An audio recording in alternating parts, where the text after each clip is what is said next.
Hello my dear students, welcome back to Excel Academy. कैसे हैं आप सब? आई होप सभी अच्छे होंगे। और स्वागत है आपका बहुत बहुत आज के इस नए सेशन में। ये है डायमेंशनल एनालिसिस का लेक्चर नंबर 3।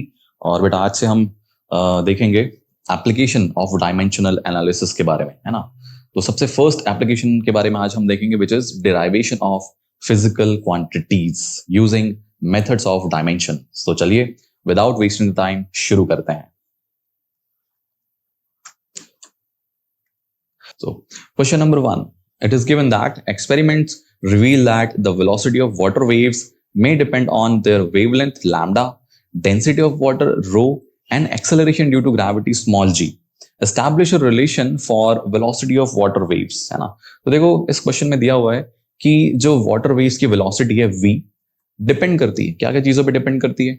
तो फर्स्ट है वेवलेंथ, दूसरा है density of water, and third is acceleration due to gravity, है ना। तो इसको हम मैथमेटिकली सबसे पहले लिख लेते हैं, है ना। तो कैसे लिखेंगे? v which is water wave की वेलोसिटी डिपेंड करती है, तो उसको हम प्रोपोर्शनैलिटी के साइन से दिखाते हैं, ठीक है। डिपेंड करती है किस पे डिपेंड करती है? तो लैम्डा पे डिपेंड करती है, रो पे डिपेंड करती है और जी पे डिपेंड करती है ना। अब पावर हमको नहीं पता, लैम्डा के कौन से पावर पे डिपेंड करती है, डेंसिटी की कौन से पावर, और एक्सेलरेशन ड्यू टू ग्रेविटी के कौन से पावर पे डिपेंड करती है, ये हमको नहीं पता। तो ये चीज हमको फाइंड करनी है, ठीक है। तो लैम्डा टू द पावर ए लिख लेते हैं, रो टू द पावर बी लिख लेते हैं, और जी टू द पावर सी लिख लेते हैं, ठीक है। अब ये जो ए बी सी की वैल्यू है यही हमको कैलकुलेट करनी है। सो सबसे पहले प्रोपोर्शनैलिटी के साइन को हटाते हैं, तो एक कांस्टेंट के लगता है, के इज अ कांस्टेंट, तो उसका कोई डायमेंशन नहीं होगा, ठीक है। Lambda to the power a, rho to the power b, and g to the power c. Let इसको हम इक्वेशन नंबर 1 बोल देते हैं, ठीक है। अभी हम क्या करेंगे, नेक्स्ट स्टेप है हमारा कि हम सभी जो फिजिकल क्वांटिटीज है उनके डायमेंशनल फॉर्मूलाज लिखेंगे, LHS as well as RHS दोनों में।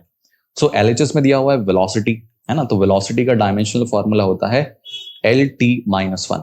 एम नहीं है तो हम एम का पावर 0 लगा सकते हैं, ठीक है। क्लियर है? के विच इज कांस्टेंट, कोई डायमेंशन नहीं होगा।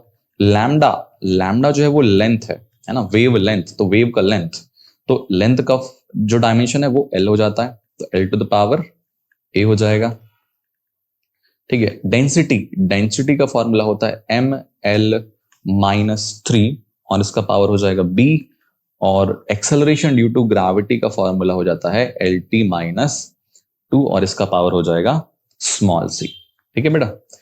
चलो अब हम क्या करेंगे, दोनों तरफ, है ना, दोनों तरफ की जो एम एल और टी की जो पावर्स है उनको कंपेयर करेंगे। सबसे पहले हम आरएचएस में सारे पावर्स को एक साथ लिख लेते हैं, तो एल का पावर ए हो जाएगा, है ना, और माइनस 3b और प्लस सी हो जाएगा, ठीक है। m का पावर देखो क्या हो जाएगा, m का पावर एक ही बार है तो b होगा, और t का पावर माइनस 2c हो जाएगा, राइट।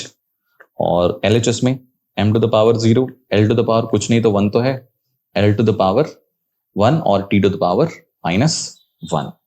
नाउ दोनों तरफ के m, l और t के पावर को हम कंपेयर करेंगे, तो m का पावर LHS में 0 है और RHS में b है ना। तो b इज इक्वल टू हो जाएगा 0, l का power a minus 3b plus c is equal to, LHS में है l का पावर 1 और t का पावर है माइनस 2c, और LHS में दिया हुआ है माइनस 1, है ना। अब सॉल्व करेंगे तो देखो 2c इज इक्वल टू हो जाएगा 1, माइनस माइनस कर दिया तो c इज इक्वल टू हो जाएगा 1/2, राइट। नाउ b तो इज इक्वल टू 0 है। अब b और c दोनों के वैल्यूज हम जो सेकेंड वाला इक्वेशन है इसमें हम पुट कर देंगे, तो a माइनस 3, b की वैल्यू है 0 प्लस c की वैल्यू है 1/2 इज इक्वल टू 1, है ना। तो देखो क्या हो जाएगा, a plus 1/2 is equal to 1, है ना। तो a बराबर क्या हो जाएगा, 1 माइनस 1/2, है ना। तो 1 minus 1/2 is equal to 1/2, right. Clear है? समझ में आया? ये हमारी ABC तीनों की वैल्यूज हमको मिल गई। अब इन्हीं तीनों की जो वैल्यू है उसको हमको इक्वेशन नंबर 1 में पुट करना है, ठीक है।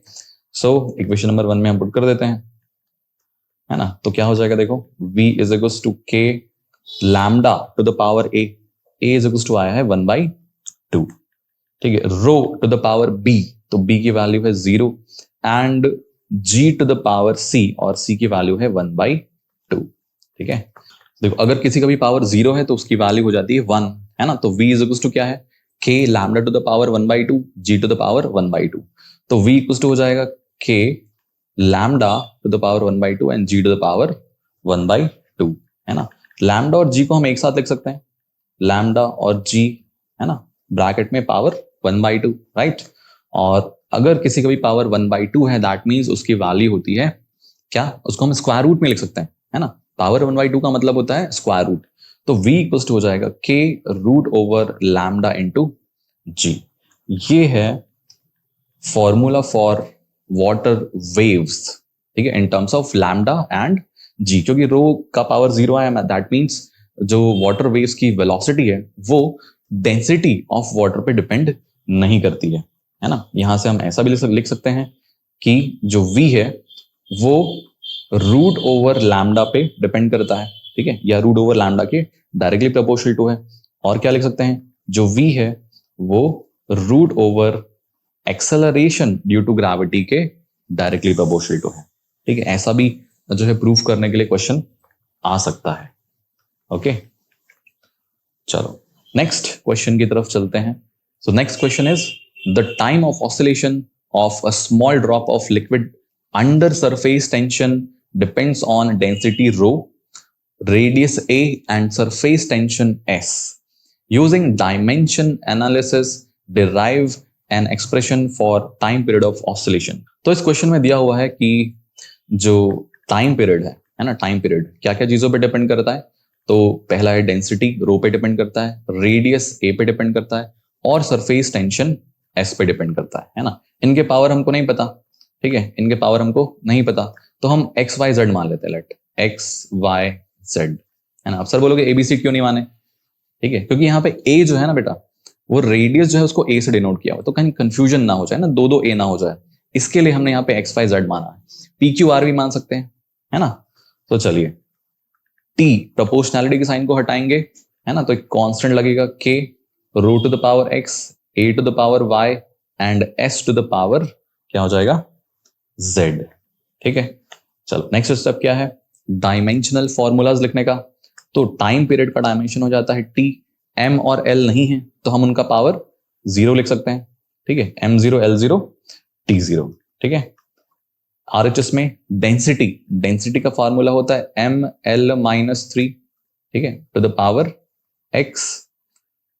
ए इज रेडियस, रेडियस का होता है dimension l to the power y, और सरफेस टेंशन, सरफेस टेंशन का डायमेंशन होता है m t -2 to the power z. ठीक है, क्लियर है। चलिए अब हम करेंगे सारे जो डायमेंशंस है ना, उनके पावर के साथ में उनको अलग अलग कर लेंगे। तो m to the power x हो जाएगा, है ना, और प्लस z हो जाएगा, है ना। ये दो जगह पे m है, एक डेंसिटी में और एक सरफेस टेंशन में। डेंसिटी में m का पावर x है और सरफेस टेंशन में m का पावर क्या है z। ठीक, नाउ l का power -3x plus y and t एक ही बार आया है विच इज सरफेस टेंशन में, तो m t to the power -2z। Okay, चलिए LHS में m0 l0 t पावर नहीं दिया दैट मीन्स पावर 1 है। ठीक है, चलिए अब कंपेयर करते हैं दोनों तरफ के पावर्स को। तो m to the power RHS में दिया है x प्लस z और LHS में है 0। ठीक है, L टू द पावर दिया हुआ है -3x प्लस y और LHS में दिया है 0। T to the power RHS में है -2z और LHS में दिया हुआ है 1, है ना। तो यहां से देखो सबसे पहले z की वैल्यू निकालते हैं, तो z की वैल्यू हो जाएगी -1/2। इस z की वैल्यू को हम ये फर्स्ट वाले इक्वेशन में पुट कर देते हैं, है ना। तो x -1/2 इज इक्वल टू 0, तो x इज इक्वल टू हो जाएगा +1/2 हो जाएगा। ठीक है, चलिए अब ये जो x है इसकी वैल्यू को हम सेकेंड इक्वेशन में पुट कर देते हैं। ठीक है, तो क्या हो जाएगा देखो, -3 × 1/2 प्लस y इक्वल्स टू 0, तो -3/2 प्लस y is equal to 0। So यहां से y की वैल्यू आ जाएगी 3/2, है ना। चलिए अब क्या करना है हमको, इस इक्वेशन में, है ना, इस इक्वेशन में x, y और z की वैल्यूज पुट कर देनी है ना। चलिए करते हैं। तो t इज इक्वल टू क्या हो जाएगा, देखो k rho to the power x की वैल्यू आई है 1/2, ठीक है। a to the power y की वैल्यू आई है 3/2 and s to the power z की वैल्यू आई है, कितनी आई है, -1/2। तो क्या हो जाएगा, देखो t is equal to k rho to the power 1/2, a to the power 3/2 और s टू द पावर 1/2, है ना। s नीचे चला गया। अब देखो सबके पावर में बाई टू तो है ना। तो ये पूरे को हम क्या करेंगे, एक साथ ब्रैकेट में रख करके पावर 1/2 ऊपर लगा देंगे, ठीक है। तो देखो क्या हो जाएगा, t is equal to k rho a cube upon s whole to the power 1/2। क्या हम ऐसा लिख सकते हैं, देखो, है ना, rho a cube upon s whole to the power 1/2, है ना, क्योंकि पावर द पावर जो है मल्टीप्लाई होता है, ठीक है। सो देखो क्या हो जाएगा, t is equal to final expression, power में अगर 1/2 है तो उसको हम स्क्वायर रूट करके लिख सकते हैं। तो k root over rho a cube upon s, ये हो गया हमारा final expression of time period, ठीक है। चलिए आगे चलते हैं। Next question is the time period t of a simple pendulum may depend upon the mass of the bob m, length of the string l, and acceleration due to gravity small g. By dimensional method derive an expression for the time period of simple pendulum, है ना। तो यहाँ पे हमको pendulum के time period के बारे में, है ना, उसका एक्सप्रेशन फाइंड करना है, ठीक है। सो टाइम पीरियड क्या दिया हुआ है, देखो t, है ना। तो टाइम पीरियड t डिपेंड करता है क्या क्या चीजों पे डिपेंड करता है, तो मास पे डिपेंड करता है, ठीक है, लेंथ पे डिपेंड करता है और एक्सेलरेशन ड्यू टू ग्रेविटी पे डिपेंड करता है। सो हमको इनके पावर नहीं पता, तो हम मान लेते हैं a b c, x y z भी मान सकते हैं, है ना, पी क्यू आर भी मान सकते हैं, तो जो चाहे आप मान सकते हो। तो t proportional to m to the power a, l to the power b and g to the power c. Proportionality के साइन को हटाते हैं तो एक कांस्टेंट के लगेगा, m to the power a, l to the power b and g to the power c। Let ये है इक्वेशन नंबर 1। अब सभी के हम डायमेंशंस पुट कर देते हैं। तो t इज टाइम, टाइम का डायमेंशन m0 l0, है ना, t टू द पावर 1 हो जाएगा, is equals to k m is mass, mass का डायमेंशन हो जाता है m to the power a, l is length, length to the power क्या हो जाएगा b, and g is acceleration due to gravity which is lt minus 2 to the power c। तो देखो क्या हो जाएगा, m का पावर क्या क्या होगा, a होगा, है ना, l का पावर क्या होगा b प्लस c हो जाएगा और t टू द पावर क्या हो जाएगा -2c। क्लियर है, देखो LHS में m0 l0 and t to the power 1। अब कंपेयर करते हैं दोनों साइड के पावर्स को, है ना। तो m to the power a है तो a इज इक्वल टू 0 हो जाएगा, है ना। RHS में m to the power a है, LHS में m का पावर 0 है, तो a equal to 0, l to the power b plus c is equal to ये भी 0 हो जाएगा और t to the power -2c is equal to 1। तो c की वैल्यू हो जाएगी -1/2, राइट। अब इसको सेकेंड इक्वेशन में पुट कर देते हैं, b plus c equal to 0 में। So b -1/2 is equal to 0, तो b इज इक्वल टू हो जाएगा 1/2। सो देखो यहां से हमारी a, b और c तीनों की वैल्यूज निकल गई। अब इसको हम इक्वेशन नंबर 1 में पुट कर देंगे, ठीक है। सो देखो क्या हो जाएगा,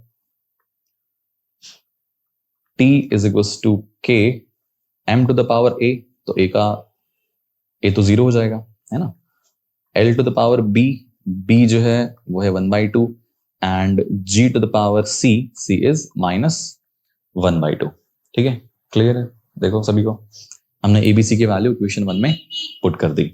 अब देखो m का पावर 0 वो तो कैंसिल हो गया, है ना, उसकी वैल्यू 1 हो गई, तो क्या बचा, t is equal to k l to the power 1/2 and g to the power -1/2। अब देखो g to the power minus में है, तो क्या हो जाएगा, देखो g जो है नीचे चला जाएगा, और l और g दोनों का पावर 1/2 है, तो हम ब्रैकेट लगा करके 1/2 लिख देते हैं। पावर 1/2 का मतलब होता है स्क्वायर रूट, राइट। तो क्या हो जाएगा, देखो t is equal to k root over l by g। ये हो गया हमारा टाइम पीरियड ऑफ ऑसिलेशन का फॉर्मूला। क्लियर है सभी को? देखो अगर किसी को कुछ डाउट आ रहा है तो आप एक बार वीडियो फिर से रिवाइंड करके देख सकते हैं, है ना। चलिए आगे चलते हैं नेक्स्ट क्वेश्चन की तरफ। Next question is a gas bubble form an explosion under water oscillates with a time period t proportional to p to the power a, d to the power b and e to the power c। यहाँ पे p is static pressure, d is density and e is total energy। Find out the values of a, b and c। तो a, b, c की value हमको find करनी है ना। तो चलिए यहाँ पे देखते हैं क्या है। यहाँ पर भी वाटर जो है ऑसिलेट कर रहा है ना। कैसे ऑसिलेट कर रहा है, इनका टाइम पीरियड क्या है, कैपिटल टी है, ठीक है। सो यहाँ पे टाइम पीरियड है कैपिटल टी, और ये किस पे डिपेंड कर रहा है, ये कर रहा है पी पे डिपेंड कर रहा है, P to the power A पे, D to the power B पे and E to the power C पे डिपेंड कर रहा है। इस प्रोपोर्शनैलिटी की साइन को हटाते हैं तो एक कांस्टेंट k लगेगा, p to the power a, d to the power b and e to the power c, ठीक है। नेक्स्ट स्टेप क्या है, सबके हम डायमेंशन लिख लेंगे। तो टाइम पीरियड का dimension m0 l0 t1 is equals to k। p इज प्रेशर, प्रेशर का डायमेंशन होता है m l-1 t-2 to the power a। d for density, density का फॉर्मूला होता है m l-3 to the power b and energy का formula होता है m l2 t-2 to the power c, ठीक है। चलिए अब अलग अलग कर लेते हैं m, l और t को। तो m टू द पावर क्या हो जाएगा, देखो a है ना, plus b plus c, right. l to the power क्या होगा, -a -3b plus 2c। t to the power देखो क्या हो जाएगा, -2a -2c, ठीक है। LHS में m to the power 0, l to the power 0 and t to the power 1। Now अब हम कंपेयर करते हैं, है ना। तो m to the power a plus b plus c is equal to हो जाएगा 0, l to the power -3a, l to the power -a -3b plus 2c is equal to हो जाएगा 0 and t to the power है -2a -2c is equals to हो जाएगा 1, ठीक है। चलिए अब इन तीनों इक्वेशंस को हमको सॉल्व करना है। सो -2 हम कॉमन निकाल लेते हैं, है ना, थर्ड इक्वेशन से। तो a plus c is equals to 1 बचेगा, तो a plus c is equals to हो जाएगा -1/2, ठीक है। क्लियर? चलिए नेक्स्ट पेज पे चलते हैं। So a plus b plus c is equals to 0 दिया होता हमको। दूसरा इक्वेशन है -a -3b plus 2c is equals to भी 0 दिया था, और हमने a plus c is equals to -1/2 हमने कैलकुलेट किया। सो इस a प्लस सी की वैल्यू को हम इक्वेशन नंबर 1 में पुट कर देते हैं। सो b -1/2 इज इक्वल्स टू 0 हो जाएगा, राइट। तो यहां से b की वैल्यू हमारी निकल गई 1/2। क्लियर? अब यहां से थर्ड इक्वेशन से हम क्या करते हैं, a is equals to -1/2 minus c लिख लेते हैं, ठीक है। a is equals to -1/2 minus c लिख लेते हैं। अब इस b और a दोनों की जो वैल्यू है हम ये बीच वाले इक्वेशन में पुट करते हैं। सो -a है ना, a की जगह पे हम पुट करेंगे क्या, -1/2 माइनस c -3, b की वैल्यू है 1/2 और plus 2c is equals to हो जाएगा 0। ब्रैकेट ओपन करते हैं तो यहां पर आएगा 1/2 plus c -3/2 plus 2c is equal to 0, right. अब देखो क्या हो जाएगा, 2c प्लस c ये हो जाएगा 3c माइनस 3/2 प्लस 1/2 ये हो जाएगा, कितना हो जाएगा, -1 इज इक्वल टू 0। तो यहां से देखो क्या हो जाएगा, 3c इज इक्वल टू 1, तो c इज इक्वल टू 1/3 है ना। c की वैल्यू आ गई 1/3। इस c की वैल्यू को हम यहां पे पुट कर देते हैं, है ना, लास्ट वाले इक्वेशन पे। So a is equal to -1/2 minus c की जगह पे हम पुट करेंगे 1/3, राइट। एलसीएम आ जाएगा कितना, 6, 2 3s एंड 3 2s, कितना हो जाएगा देखो, -5/6। तो ये आ गई हमारी a, b और c की वैल्यू, है ना। तो a की वैल्यू कितनी है, -5/6, b की वैल्यू है 1/2 एंड c की वैल्यू है 1/3। चलिए अगले क्वेश्चन की तरफ चलते हैं। इस क्वेश्चन में दिया हुआ है the centripetal force F acting on a particle moving in circular path depends on the mass m of the particle, radius of circular path r, है ना, small r, and angular velocity omega. By the method of dimensions derive the relation for centripetal force. Proportionality constant की value हमको 1 लेने के लिए बोला गया है। सो चलिए कैलकुलेट करते हैं, है ना। सेंट्रिपेटल फोर्स, है ना, क्या क्या चीजों पे डिपेंड करता है, F डिपेंड कर रहा है m पे, मास पे, रेडियस पे और एंगुलर वेलोसिटी ओमेगा पे, है ना। इनके पावर हम मान लेते हैं a, b and c। Proportionality के साइन को हटाते हैं तो F इक्वल्स टू हो जाएगा k m to the power a, r to the power b and omega to the power c, ठीक है। अब सभी के हम डायमेंशनल फॉर्मूलाज पुट कर देते हैं। F का डायमेंशन हो जाएगा m l t-2, ठीक है। K मास का dimension m to the power a हो जाएगा। R इज रेडियस, रेडियस का dimension l to the power b हो जाएगा। And angular velocity, angular velocity का जो डायमेंशन होता है वो होता है t टू द पावर -1, ठीक है, t टू द पावर -1। यही डायमेंशन फ्रीक्वेंसी का भी होता है। अब ब्रैकेट ओपन कर देते हैं तो m to the power 1, l to the power 1 and t to the power -2, है ना। RHS में क्या हो जाएगा देखो, k m to the power a, l to the power b and t to the power -c हो जाएगा। Compare करते हैं, है ना। तो m का power a is equal to हो जाएगा 1, है ना। देखो दोनों साइड पे RHS में m का पावर a है, LHS में m का पावर 1 है, तो a की वैल्यू हो गई 1, b इज इक्वल टू हो जाएगा 1 and -c is equal to हो जाएगा -2, तो c की वैल्यू हो जाएगी 2, है ना। तो देखो ये हमारी a b c की वैल्यू आ गई।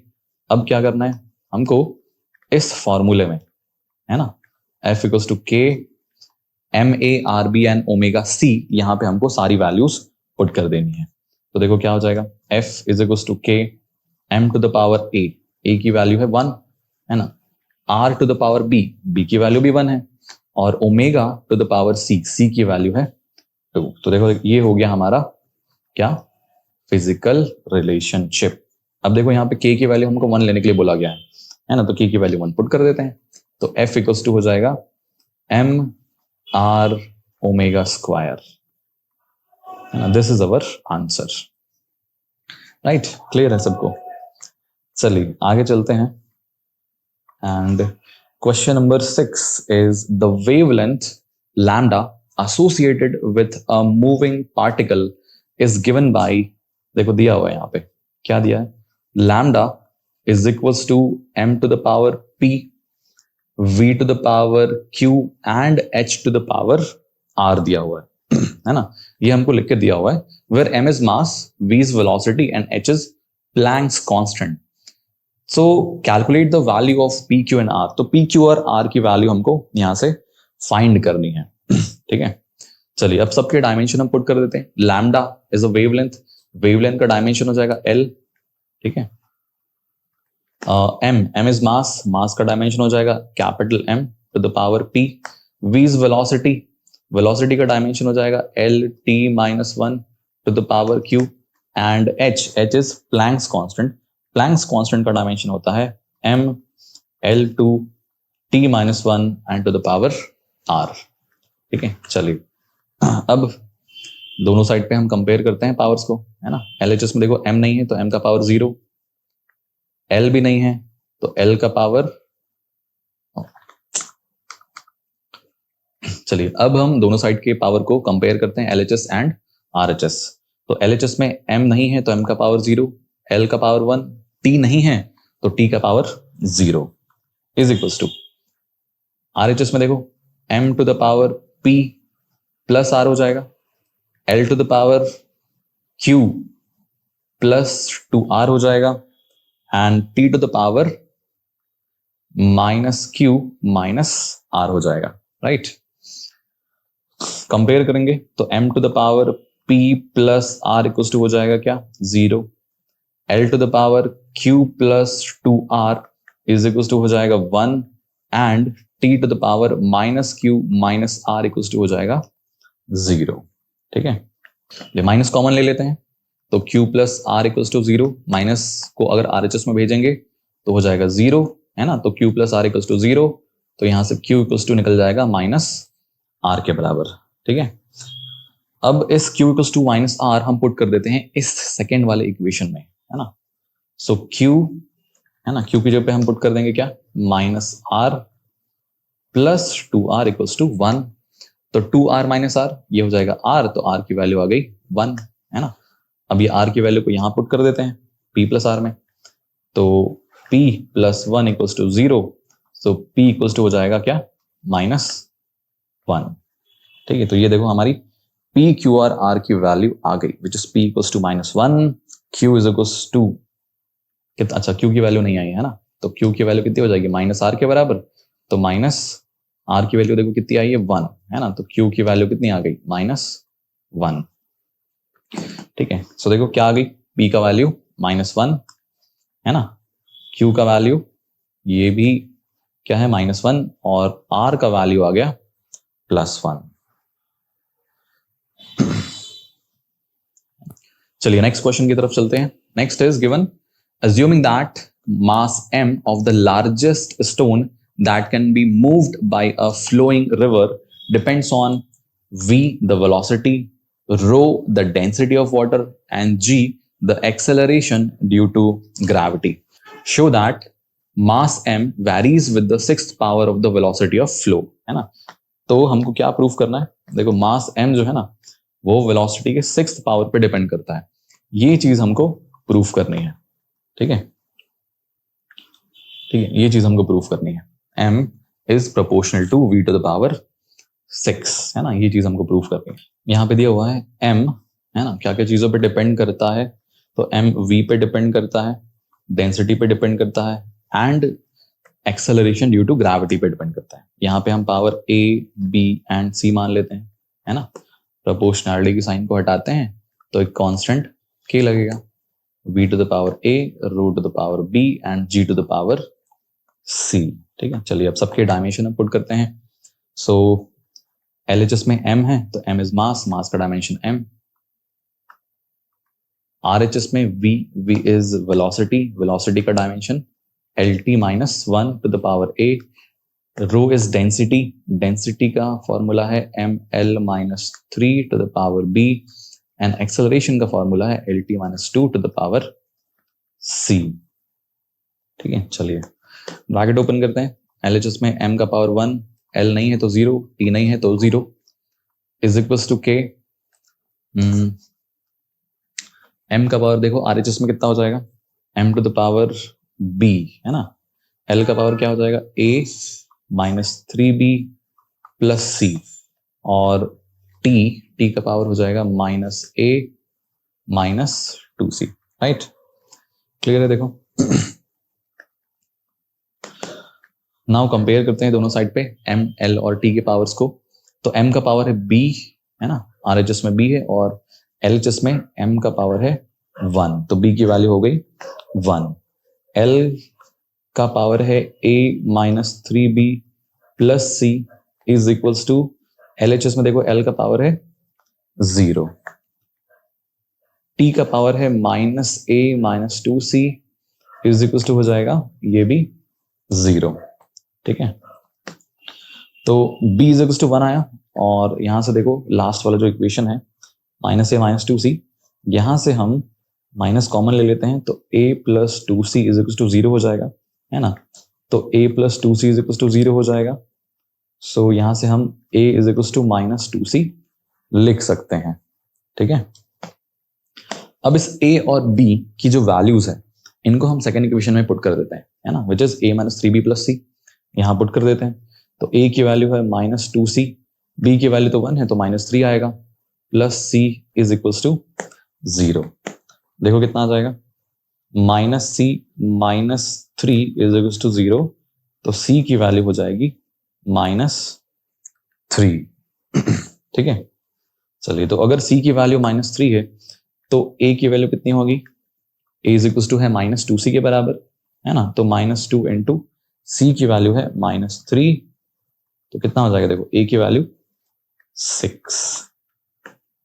ठीक है, क्लियर है, तो a की वैल्यू हो गई 6, b की वैल्यू हो गई 1 और c की वैल्यू हो गई -3, है ना। अब इसको हम इस इक्वेशन में पुट कर देते हैं। ठीक है, लेट हम इसको इक्वेशन 1 बोल देते हैं।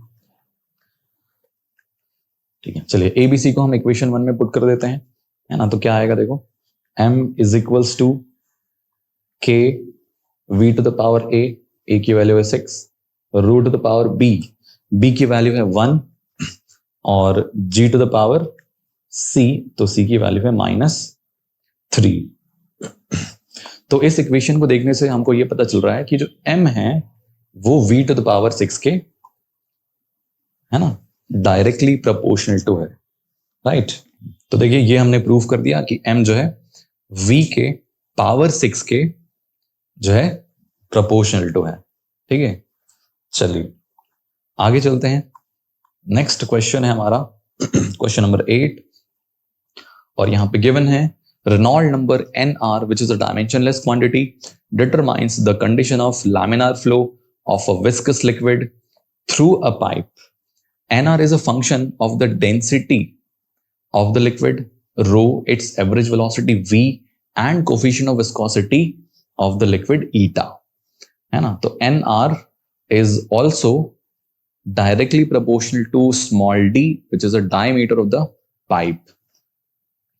Show that nr is proportional to rho v d upon eta. So चलिए इसको सॉल्व करते हैं। तो nr है ना, nr प्रोपोर्शनल टू है ना, किस पे डिपेंड करता है nr। सो सबसे पहले डेंसिटी पे डिपेंड करता है ना, रो, एवरेज वेलोसिटी पे डिपेंड करता है v, and coefficient of viscosity ईटा पे डिपेंड करता है ना। ऑल्सो ये d पे भी डिपेंड करता है और इसके डायरेक्टली प्रोपोर्शनल है। अगर कहीं पे ऐसा लिखा हुआ है कि डायरेक्टली प्रोपोर्शनल टू समथिंग, तो उसको एज इट इज वैसे ही लिख देना है, उसके पावर में कुछ भी नहीं लेना है ना। तो यहाँ पे लिखा हुआ है directly proportional to d, that means यहाँ पे कुछ नहीं तो d का पावर तो 1 होगा ही। अगर ऐसा लिखा रहता कि d का पावर 3 है ना, directly proportional to d cube, तो हम सीधा d क्यूब लिख देते हैं, है ना, पावर में a b c d नहीं लेना है ऐसे केसेस में। अच्छा, रो टू द पावर हम लेंगे a, v to the power हम लेंगे b, और ईटा टू द पावर हम लेंगे c। Rho is density, v is velocity, and eta is coefficient of viscosity. ठीक है, nr which is a dimensionless quantity. अब देखो प्रोपोर्शनैलिटी के साइन को हटाते हैं तो एक कांस्टेंट k लगेगा, तो rho to the power a, v to the power b, eta to the power c, and d to the power 1। ठीक है, चलिए अब सभी के डायमेंशन हम लिख लेते हैं। तो m0, l0, t0 nr का डायमेंशन है ना, डायमेंशन लेस है, is equal to k। Density, तो डेंसिटी का formula ml-3 to the power a, v for velocity lt - 1 to the power b, and coefficient of viscosity, तो ये होता है ml-1 t-1 to the power c, और d for diameter, है ना। तो डायमीटर जो है एक तरह का लेंथ है, तो लेंथ, और इसके पावर में हम केवल 1 ही रखेंगे। ठीक है, चलिए आगे सॉल्व करते हैं।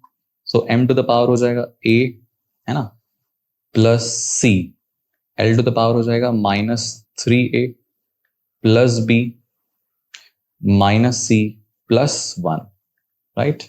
टी टू द पावर कितना हो जाएगा, minus B minus C, right. चलिए अब दोनों साइड के एम एल और टी के पावर को कंपेयर करते हैं। तो M to the power R H S में है A plus C, L H S में 0, L to the power minus 3a plus B minus C plus 1 is equal to हो जाएगा 0, और टी टू द पावर है minus B minus C is equal to हो जाएगा 0। अब इन सारे equations को हमको सॉल्व करके ए बी सी की वैल्यू फाइंड करनी है। चलिए नेक्स्ट पेज पे हम इक्वेशंस को लिख लेते हैं। तो a plus B equals to 0 है, minus 3a plus B minus C plus 1 equals to 0 and minus B minus C equals to 0 है। तो चलिए सॉल्व करते हैं यहां से। तो फर्स्ट इक्वेशन से देखो a की वैल्यू हो जाएगी माइनस सी, लास्ट वाले इक्वेशन से देखो माइनस बी इक्वल्स टू हम c लिख सकते हैं या फिर b इक्वल्स टू हम माइनस c लिख सकते हैं। इन दोनों वैल्यूज को यानी कि इस a की वैल्यू को और इस c की वैल्यू को, है ना, b की वैल्यू को सॉरी, हम इक्वेशन नंबर 2 में डाल देते हैं, राइट। सो देखो कितना हो जाएगा, माइनस 3 और a की वैल्यू है माइनस सी प्लस b की वैल्यू है minus C plus 1 is equal to 0। ठीक है, कितना हो जाएगा, माइनस माइनस प्लस, तो ये हो जाएगा 3c minus C plus 1 is equal to 0। 3c में से 2c चले जाएंगे तो 1c बचेगा और प्लस 1 इक्वल्स टू 0, तो c की वैल्यू हो जाएगी माइनस 1, है ना। तो a की वैल्यू देखो कितनी हो जाएगी, a की वैल्यू क्या है, माइनस c के बराबर। So minus of minus 1 is equals हो जाएगा plus 1।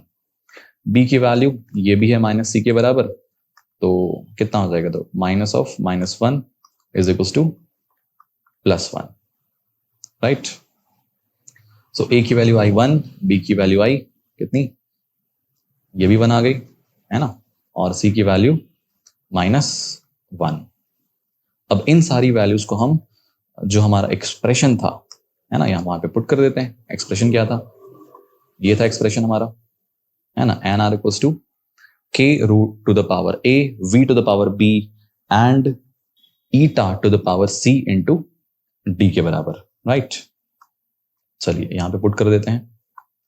So N R is equal to देखो क्या हो जाएगा, k root to the power a, तो a इज इक्वल टू 1 था, v to the power b की वैल्यू भी 1 थी, और eta to the power c की वैल्यू माइनस 1 थी, एंड d। तो N R is equal to कितना हो जाएगा, k रो v d, और ईटा टू द पावर क्योंकि माइनस 1 है उसको हम नीचे भेज देंगे तो ईटा, है ना। So N R is equal to हो गया rho V D upon eta. This is our क्या था, देखो हमने प्रूफ कर दिया, है ना। तो यहां से हम लिख सकते हैं ना, क्या लिख सकते हैं हम यहां से, N R is proportional to rho V D upon eta, right. देखो लिख सकते हैं अकॉर्डिंग टू द एक्सप्रेशन हम लेकर आ गए rho V D upon eta. Clear है, देखो सभी को समझ में आ रहा है ना। नोट्स आप साथ साथ में बनाते चलिए, ठीक है। नेक्स्ट क्वेश्चन दिया हुआ है, the frequency of a stretched string depends upon the tension F, length L of the string and mass per unit length mu of string. Derive the formula for the string. ठीक है, तो यहाँ पे देखो दिया हुआ है द फ्रीक्वेंसी, है ना। फ्रीक्वेंसी क्या क्या चीजों पर डिपेंड कर रही है, सबसे पहला F टेंशन, टेंशन मीन्स होता है फोर्स, है ना, टेंशन का सेम डायमेंशन होता है जो कि फोर्स का होता है। Length small l and mass per unit length mu पे डिपेंड कर रही है, ठीक है। So F to the power a, L to the power b and mu to the power c मान लेते हैं। प्रोपोर्शनैलिटी के साइन को हटाते हैं तो एक कांस्टेंट लगेगा k, है ना, F to the power a, L to the power b and mu to the power c।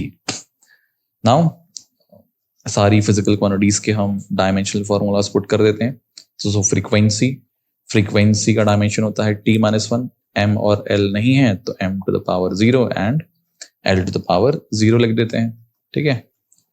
k f is force, है ना, फोर्स का डायमेंशन होता है m l t-2 to the power a, l for length, length का dimension is l to the power b and mu is mass per unit length, है ना.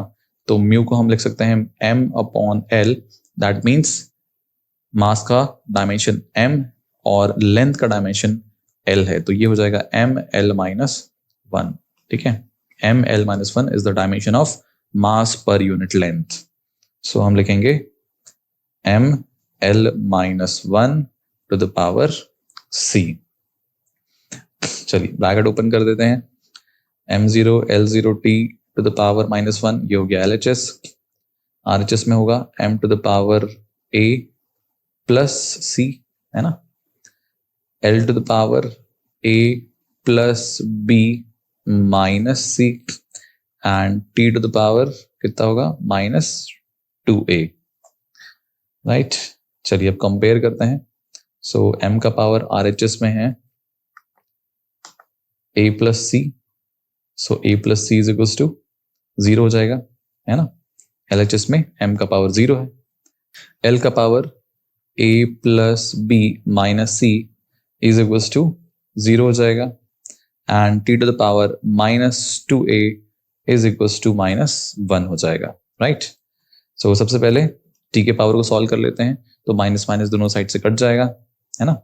बचेगा क्या, 2a is equals to 1 and a is equals to 1 by 2. इस a की value को a plus c equals to 0 में put कर देते हैं. सो 1 by 2 plus c is equals to 0.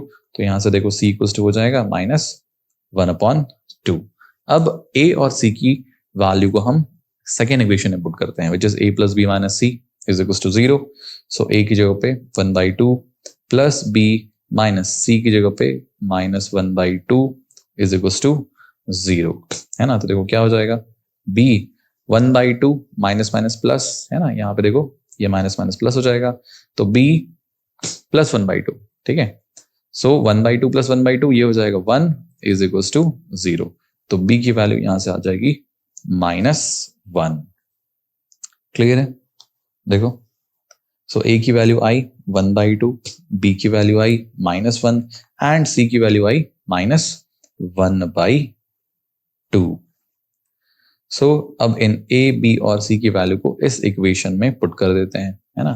सो देखो कितना हो जाएगा. So f is equal to हो जाएगा k f to the power a, that means 1 by 2, l to the power b, that means -1, and mu to the power c, that means -1 upon 2. ठीक है, चलिए अब देखो l और mu दोनों का पावर क्या है, माइनस में है, तो दोनों नीचे चले जाएंगे, है ना. ऑल्सो f और mu दोनों का जो पावर है वो 1 by 2 है ना. सो अब देखो k के नीचे मैं l को लिख देता हूं, क्योंकि l का पावर -1 है, और f और mu, है ना, f को ऊपर रखते हैं, म्यू चला जाएगा नीचे, और देखो दोनों का पावर जो है 1 by 2 है. ठीक है, सो हम कुछ ऐसा लिख सकते हैं, whole to the power 1 by 2. Mu नीचे चला गया क्योंकि पावर माइनस में था, राइट. सो यहां से देखो f इक्वल्स टू कितना हो जाएगा, k upon l root over f upon mu, है ना. ये हो गया हमारा expression of f. So frequency का फॉर्मूला हो गया f is equals to k upon l root over f upon mu, है ना. चलिए नेक्स्ट क्वेश्चन की तरफ चलते हैं. The centripetal force F acting on a particle moving uniformly in a circle may depend upon mass m, velocity v and radius r of the circle. Derive the formula for F using the methods of dimension.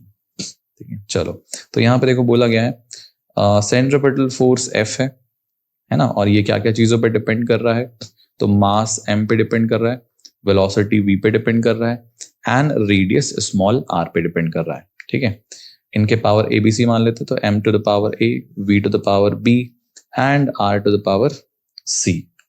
Proportionality के sign को हटाते हैं तो constant k लगेगा, m to the power a, v to the power b and r to the power c. Now सभी के dimensional formulas हम put कर देते हैं. सो m l t - 2 ये हो गया फोर्स का डायमेंशन.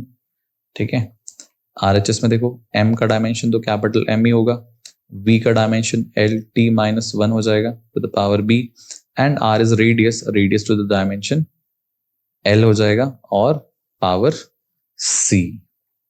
चलिए ब्रैकेट ओपन करते हैं, तो m पावर में कुछ नहीं लिखा मतलब 1 है, L टू द पावर 1 हो जाएगा and t to the power -2 हो जाएगा।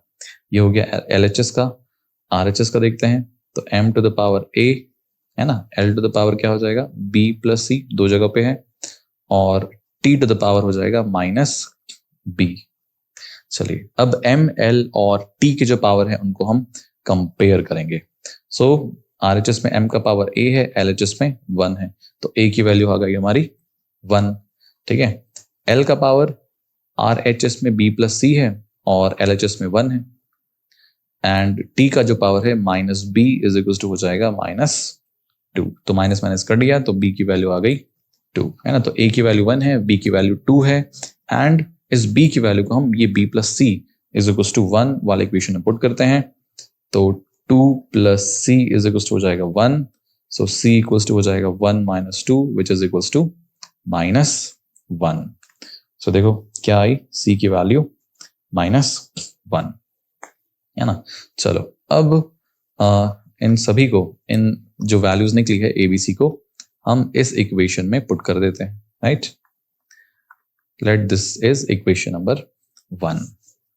ओके, सो क्या हो जाएगा देखो, f is equal to k m to the power a की वैल्यू है 1, v to the power b की वैल्यू है 2, and r to the power c की वैल्यू है -1, है ना।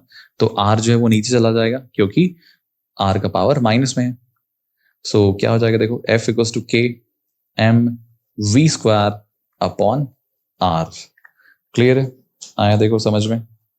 This is the physical formula for centripetal force. Okay, so बच्चों यहाँ पे जो है हमारा first application of dimensional analysis खत्म होता है। हालांकि इसके बेसिस पे हम और भी बहुत सारे क्वेश्चंस करेंगे, है ना। नेक्स्ट जो हमारे वीडियोस आएंगे उसमें हम ये जो एप्लीकेशन है इसके बेसिस पे हम और भी बहुत सारे क्वेश्चन करेंगे। नीट और जी के जो PYQs है वो भी करेंगे, एज वेल एज हम प्रैक्टिस की जो क्लास होगी वहां पर भी हम जो है आपको प्रैक्टिस कराएंगे, एज वेल एज जो DPPs हैं, है ना, उनमें तो क्वेश्चन रहेंगे ही, और उन DPPs को भी हम आपके लिए सॉल्व कराएंगे। नेक्स्ट वीडियो में हम नेक्स्ट एप्लीकेशन के बारे में देखेंगे, which is check the correctness, है ना, कोई फिजिकल फॉर्मूला करेक्ट है या नहीं है डायमेंशनली, इसके बारे में हम देखेंगे, है ना। और एक और एप्लीकेशन हमारा बचता है विच इज यूनिट्स, है ना, कन्वर्जन के बारे में। ठीक है, सो स्टे ट्यून्ड, बहुत जल्द ही नेक्स्ट लेक्चर लेकर के आएंगे। So signing off, goodbye, keep studying.